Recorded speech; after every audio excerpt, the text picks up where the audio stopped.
पीली नदी, जिसे चीनी में हुआंगहे कहा जाता है, चीन की दूसरी सबसे लंबी नदी है, जिसकी लंबाई लगभग 400 किलोमीटर है। इसे चीनी सभ्यता की पालना कहा जाता है, लेकिन इसके साथ ही इसे चीन का दुहक भी कहा जाता है। इसका कारण है इसके द्वारा लाई गई बाढ़ें, जिन्होंने लाखों लोगों के जीवन को प्रभावित किया है। यह नदी 9 प्रांतों से होकर बहती है और 15 करोड़ से ज्यादा लोगों की जीवन रेखा है। अब बात करते हैं नए डैम की। चीन में पहले से कई डैम हैं, जैसे कि शाओलांगदी डैम, लेकिन नया डैम क्यों बनाना जरूरी है? इसके पीछे कई कारण हैं। उत्तर चीन में पानी की भारी कमी हो रही है और साथ ही बढ़ती बिजली की मांग भी एक महत्वपूर्ण कारण है। हर साल आने वाली बाढ़ों पर नियंत्रण पाना और सूखे मौसम में पानी का संग्रह करना भी इस प्रोजेक्ट की आवश्यकता को बढ़ाता है। यह नया डैम चीन की साउथ नॉर्थ वाटर डाइवर्जन योजना का एक हिस्सा है, जो जल संसाधनों के बेहतर प्रबंधन के लिए बनाया जा रहा है।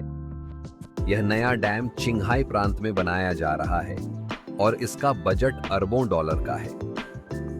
इस डैम की कुछ खासियतें हैं, जैसे कि लगभग 2000 मेगावाट बिजली उत्पादन, बेहतर बाढ़ नियंत्रण और सिंचाई व्यवस्था में सुधार। इसके निर्माण में अत्याधुनिक तकनीक का उपयोग किया जा रहा है, जिसमें रिमोट कंट्रोल मशीनें भी शामिल हैं। इसे 2027 तक पूरा करने का लक्ष्य रखा गया है, लेकिन इस प्रोजेक्ट को लेकर कई चिंताएं भी हैं। स्थानीय पारिस्थितिकी तंत्र को नुकसान, मछलियों की प्रजातियों पर असर और नदी में गाद जमने की समस्या कुछ ऐसे मुद्दे हैं जिन पर ध्यान देने की आवश्यकता है। इसके अलावा हजारों लोगों का पुनर्वास भी एक बड़ी चुनौती है। नीचे के देशों को भी पानी की आपूर्ति घटने की चिंता सता रही है, जो जल कूटनीति के लिए एक नया मोड़ हो सकता है। चीन इस तरह के डैम प्रोजेक्ट्स के जरिए जल संसाधनों पर नियंत्रण बढ़ा रहा है, लेकिन इससे वैश्विक जल कूटनीति और पर्यावरणीय तनाव भी बढ़ सकता है।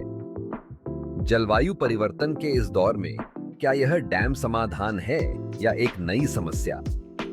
यह नया डैम इंजीनियरिंग का एक चमत्कार हो सकता है, लेकिन यह हमें यह भी याद दिलाता है कि प्रकृति और विकास के बीच संतुलन कितना जरूरी है। क्या ये डैम चीन की जरूरत है या पर्यावरण के लिए खतरा? आपके विचार क्या हैं?